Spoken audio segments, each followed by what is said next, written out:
உங்கள் favourite TV ஷோக்களை இனி miss பண்ண தேவையில்லை. ZEE5 இல் முற்றிலும் இலவசமாக காணுங்கள். இங்கேயும் எப்பொழுதும். கல்யாணி, கொஞ்சம் தண்ணி எடுத்துட்டு வா. விவஸ்து கிட்ட மனுஷன்.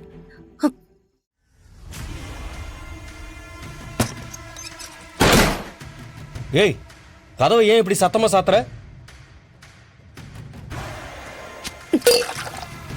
அறிவு இருக்கா உனக்கு? தண்ணி தானே உங்ககிட்ட கேட்டேன், அதுக்காக இப்படி நடந்துக்கிற? இந்த மாதிரி எடுபடி வேலைக்கு மட்டும்தான் நான் உங்க கண்ணுக்கு தெரியறேனா? அங்க உங்க அண்ணனும் அண்ணியும் என் புள்ள வாழ்க்கைய நாசமாக்க பாக்குறாங்க. நீங்க உட்கார்ந்து கணக்கு வழக்க பாத்துட்டு இருக்கீங்க. ஏய், உன் வாயில நல்ல வார்த்தையே வராதா? இருக்கிற பிரச்சனை போதாது, நீ வேற புதுசா ஆரம்பிக்கிற. அண்ணா அண்ணி காதுல விழுந்துற போது. ஐயா சாமி, கதவு சாத்திதான் இருக்கு. இதுக்கு மேலயும் நான் பேசுறத உங்களுக்கு கேட்க கூடாதுன்னா நான் வாயே திறக்க கூடாது. இங்க பாருங்க, உங்களுக்கு வேணா பொண்டாட்டி பிள்ளைங்களை விட அண்ணன் அண்ணி முக்கியமா இருக்கலாம். அவங்களுக்கு சேவை பண்றேங்கிற பேர்ல இந்த கணக்கையே கட்டிட்டு அழுவுங்க. ஆனா எனக்கு என் புள்ளதான் எல்லாம். அவன் வாழ்க்கைய நாசமாக்க பாக்குறாங்க. அப்புறம் நான் மனுஷியாவே இருக்க மாட்டேன். இரு, எதுக்கு ஆவேசப்படுற? இப்ப நம்ம புள்ள வாழ்க்கைக்கு என்னாச்சு? எதுக்கு கணத்து தவளை மாதிரி கத்திக்கிட்டு இருக்க நீ? ஏன் கேட்க மாட்டீங்க? நான் நியாயத்தை கேட்கறது உங்களுக்கு கேவலமா இருக்குல்ல? என் கழுத்துல தாலி கட்டி நீங்க இந்த வீட்டுக்கு என்ன கூட்டிட்டு வந்து 30 வருஷம் ஆச்சு. நீங்க தான் கதைன்னு கிடக்குறேன். நீங்க என்னென்ன சொல்றீங்களோ அது எல்லாத்துக்கும் தலையாட்டிட்டு கிடக்குறேன். அதுக்கு உங்க வீட்டுல கிடைக்கிற மரியாதை இதுதானா? ஏய், கத்தாதன்னு சொல்றேன்ல. இப்பவும் நான் எந்த பிரச்சனைக்கு கத்துறேங்கிறது உங்களுக்கு முக்கியம் இல்ல. உங்க அண்ணன் அண்ணி காதுல விழுந்துட கூடாது இல்ல?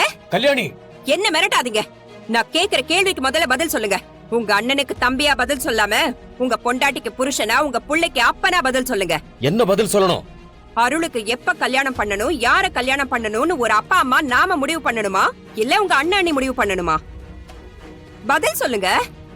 எப்படி அவங்க இந்த வீட்டோட 2 மருமகளும் உங்க தங்கச்சி பொண்ணுங்க தானே நம்மள கேட்காம முடிவெடுப்பாங்க? இரு இரு, எதுக்கு இப்படி ஆவேசப்படுற? அவங்க அப்படி என்ன தப்பான முடிவு எடுத்துட்டாங்க? என் தங்கச்சி பொண்ணுங்களை நம்ம பசங்களுக்கு கட்டி வைக்கலான்னு தானே சொல்லிருக்காங்க. இத பத்தி அவங்க நம்ம கிட்ட கேட்டாலும் கேட்கலனாலும் நியாயமான விஷயம் தானே. அதுக்கு நீ சம்மதம்னு சொல்றதுல உனக்கு என்னதான் பிரச்சனை? ஓ, அப்போ இதுல உங்களுக்கு சம்மதமா?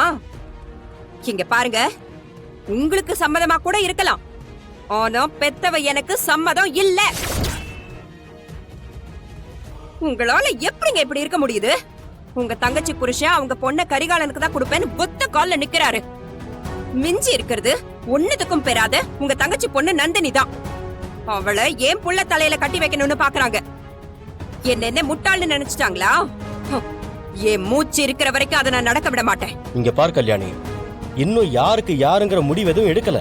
அதுக்குள்ள நீ எதுக்கு புலம்புற? வீட்டுல இருக்கிற மருமக எப்போ இப்படி சிடு சிடுன்னு இருந்தா அது குடும்பத்துக்கு நல்லதில்ல. நம்ம புள்ளைக்கு நல்லதுதான் நடக்கணும். எங்க அண்ணன் எது பண்ணாலும் நல்லதுதான் பண்ணுவாரு.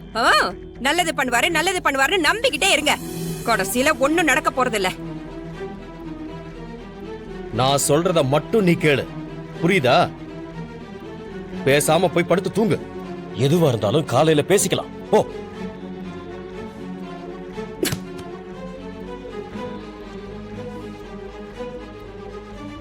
நான் இவ்ளோ தூரம் சொல்லியும் உங்க அண்ணன் நல்லது பண்ணுவாருன்னு தானே நினைக்கிறீங்க?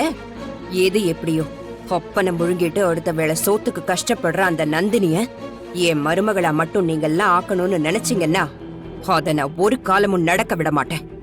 ZEE5 ஆப்பை டவுன்லோட் செய்து அனைத்து எபிசோடுகளையும் இலவசமாக பாருங்க.